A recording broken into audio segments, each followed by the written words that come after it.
네, 시장이 주도주가 없어서도 있는데 이번 주에 있을 여러 가지 이벤트 때문에 좀 경계감이 나오고 있는 것 중 하나가 주 후반에 있는 미국의 잭슨홀 미팅입니다. 잭슨홀 미팅 미리 좀 예상이라고 하기는 그렇고 어떤 것들을 저희가 유념해서 봐야 되는지 한번 체크해 보도록 하죠. GFM 투자연구소의 이진우 소장과 함께하겠습니다. 어서 오십시오. 네, 안녕하세요.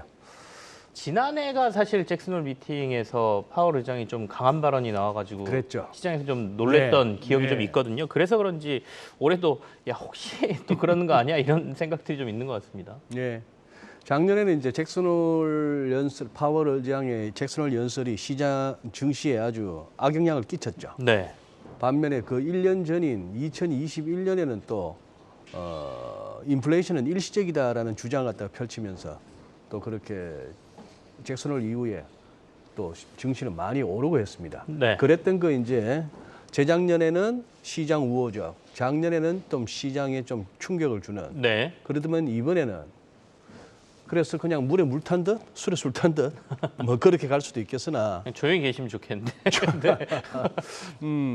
조금 이제 닉 티밀하우스는 잘 아시잖아요. 월스트저널의 연준 출입 기자, 심지어 뭐 비공식 연준 대변인 이런 소리까지 듣는 사람인데 이틀에 걸쳐 가지고 살짝 힌트를 주는 그런 기사가 나와서 한번 살펴보겠습니다. 네. 먼저 지금 이제 잭슨홀 미팅을 갖다가 이렇게 주최하는 캔자스시티에 연방은행에 들어가 보니까 이렇게 나옵니다. 지금 요 글자를 좀 확대하니까 이건데요. 이번 심포지움의 주제는 이거라네요. 구조적인 어떤 이동이라고 하는 거죠. 글로벌 경제에 있어서 구조적인 어떤 시프트 뭐 이런 식으로 얘기를 하니까 자 구조적이라는 얘기가 나왔으니까 좀 뭐 거대 담론을 얘기할 것 같아요. 네. 그런 상황인데 보시다시피 그때 코로나 닥쳤던 2020년 팬데믹 왔을 때는 향후 10년을 갖다가 한번 내비게이팅 해보자 이런 얘기고 그래서 뭐 통화정책의 어떤 함의 이랬습니다만 별 기억에 남는 게 없고 2021년에 이제 거시경제적인 어떤 팔러시, 정책 그리고 뭐 언이븐이라고 했으니까 좀 서로 균형적이지 않고 평균적이지 않은 그런 상황에서 했습니다만 결국 그때 파월은 일시적 인플레이션에서 이제 조금 흑역사가 남았죠. 그런 상황인데 자 여기서 지금 이런 얘기들을 하거든요.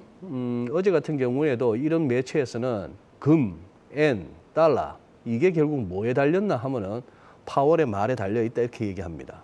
그러면 여기서 그러면 주식시장은 그러면 파월하고 상관없을까 싶은 의문이 생기죠. 네네. 이런 것들은 움직인다 하는데 자 여기 이제 파이낸스 타임스 같은 경우도 지금 바로 좀 전에 올라왔던 기사인데 higher for longer 참 오랫동안 들었던 레토릭이죠.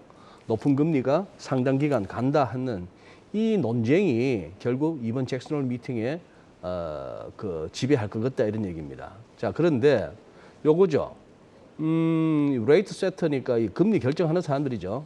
이 사람들의 어떤 어떤 계속 집중하고 있는 그 코션은 남아 있다 이겁니다.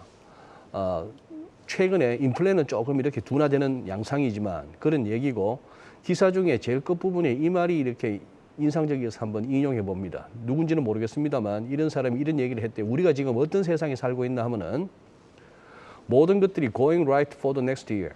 내년에 모든 게 잘 될 거야라는 것을 보기가 그걸 갖다 기대하기가 힘든 그런 시대를 살고 있다라고 했는데 그리고 파이낸스 타임스에서 요 그래프도 참 잘 만들길래 하나 인용해 보는데요. 지금 여기 에너지 부분은 지금 떨어지고 있죠. 네. 그러니 이 전체적인 이 검은색에 이게 떨어지는 가운데 이게 크게 작용했습니다만 여전히 이 주거비가 문제입니다. 주거비가 문제고 아직까지 80불 밑으로 잘 안 내려가는 유가가 하반기에 어떻게 되는지도 중요한데 자 이제 닉 티밀하우스를 한번 와보죠. 티밀하우스가 이렇게 얘기합니다. 작년에는 잭슨홀은 볼크의 교훈에 관한 것이었다 이겁니다. 폴 볼커 얘기가 나왔다는 거예요. 폴 볼커 할 것 같으면 결국 인플레이션 때려잡는 쪽이었죠.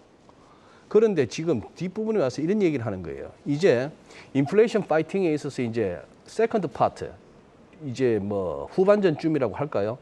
여기서 전 연준 인사들은 뭘 얘기하냐면 그린스팬이 새로운 어떤 템플릿을 제공할지도 모르겠다. 새로운 어떤 모형, 뭐 본보기를 갖다 제시할지도 모르겠다. 폴 볼커 하니까 시장은 단순하게 제가 해석하자면 볼커 섬찟하죠. 네. 주식하시는 분들.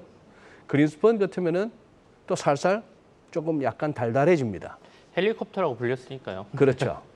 그린스펀 시절에도 시장을 어쨌거나 부러뜨리지 않는 쪽으로 많이 했었죠. 그래서 결국 이 논쟁은 서서히 어디로 가느냐 하면은 how high에서 how long으로 간다는 얘기예요.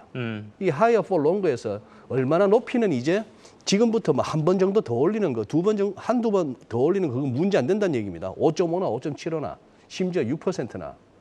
그거보다는 이 상태에서 얼마나 오래 가느냐가 이제 걱정이다 이 얘기입니다. 이 얘기고, 요 기사가 살짝 이제 20일 날 나왔어요. 이 제목 자체는 그거 아닙니까? 왜 역사적인 이 저금리 시대가 끝날 수 있는가 하는 그 얘기예요. 네네.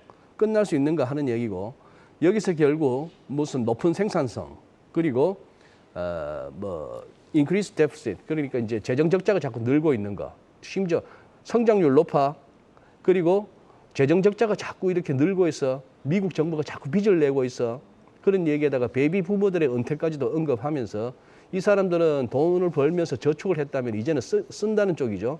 그런 등등으로 해서 이게 결국은 뉴트럴 레이트라는 이 단어를 끄집어냅니다. 이 중립금리를 갖다가 좀 올릴 것 같다 하는 이 얘기를 하는 겁니다. 그러면서 연준의 금리 인하를 제한한다 이런 얘기를 했단 말이죠. 중립금리 이거 보시다시피 이론적인 얘기입니다. 이론적인 얘기고 이게 무슨 뭐 완화적이지도 않고 네. 그렇다고 긴축적이지도 않은 그런 애매한 그런 개념이죠. 그런 개념인데 우리 그거로 보시면 되죠. 점도표 제일 오른쪽에 늘 나오는 롱거런 해가지고 보면 늘 2.5% 찍혀 있지 않습니까? 네네네. 예, 그게 이제 중립금리인데, 자, 요걸 갖다가 우리 국내에서는 이 기사가 제가 이렇게 이제 하는 거는 이 짧은 시간에 다 설명을 못 드리니까 시청자 여러분께서 관심 있으시다면은 이런 관련 기사를 한번 찬찬히 한번 훑어보시면 좋겠다는 얘기입니다. 그래서 이 기사를 소개하면서 실질 중립금리, 자, 중립금리에서 그러면 인플레이션율까지 뺀 게 실질 중립금리겠죠. 이게 80년대 3%대, 90년대 2%대, 그러다가 2000년대 접어들어가지고 많이 떨어졌는데 심지어 2012년, 2018년 사이에 0.1에서 0.2까지도 갔다 이겁니다. 뭐 그런 식으로 했고, 최근에 코로나 겪으면서는 마이너스까지 갔죠. 네네. 실질 금리가. 그런 상황인데 이 마이너스 금리가 이제 많이 올라오고 있다는 얘기죠. 지금 최근에 리치먼드 연방은행에서 모델에 따르면은 금년 1분기 실질 중립금리가 2%라는 얘기입니다. 실질 중립금리가 2%. 그러면 여기다가 연준이 목표로 하고 있는 인플레이션 목표치 2%를 더하면 그게 이제 명목 중립금리가 되겠는데, 그렇다면 4%는 돼야 된다는 얘기예요. 자, 이런 얘기까지 이제 나오고 있습니다. 나오고 있고, 자, 여기다가 살짝 또 하루 후에 요 기사를 올렸죠. 이걸 갖다가 다른 매체들도 막 이렇게 그대로 제목까지 그대로 해서 인용 보도하는데, 얼마나 더 열심히 연준이 말이죠. 쥐 짜내야 되나 말입니다. 2% 목표에 도달하기 위해서. 이 얘기를 한다 이거죠. 자, 최근에 우리 국내 기사 흐름도 1개월 전에 이거죠. 연준의 3%대 인플레 용인 여부가 중요하다. 그런 얘기 나왔죠. 자, 지금 보시면 하루 전만 하더라도 폴 크루그만 이 얘기 합니다. 인플레이션 목표를 2%에서 3%로 수정하는 게 찬성한다 해서 긴축하지 말자 하는 양반이고, 이 양반은 원래부터. 또 우리 국내 기사도 자꾸 이런 거죠. 왜 꼭 2%라 해야 되는데? 물가 목표치가. 네네. 이런 얘기들을 하고 있습니다. 지금 여기저기 진짜 군부를 떼고 있죠. 애드벌룬을 띄우고 있습니다. 요게 시장에 어떻게 영향을 미칠지 모르겠어요. 예를 들어 파월 의장 입에서 꼭 2% 해야 되겠습니까 했을 때 네네. 이걸 시장이 좋게 받아들이려는지, 아니면은 이게 금리가 계속 높게 간다는 얘기인지 그 반응을 보고 대응하셔야 될 것 같습니다. 알겠습니다. 잭슨홀 미팅과 관련된 여러 가지 체크포인트 한번 확인해봤습니다. GFM 투자연구소의 이진우 소장과 함께했습니다. 감사합니다. 예, 고맙습니다.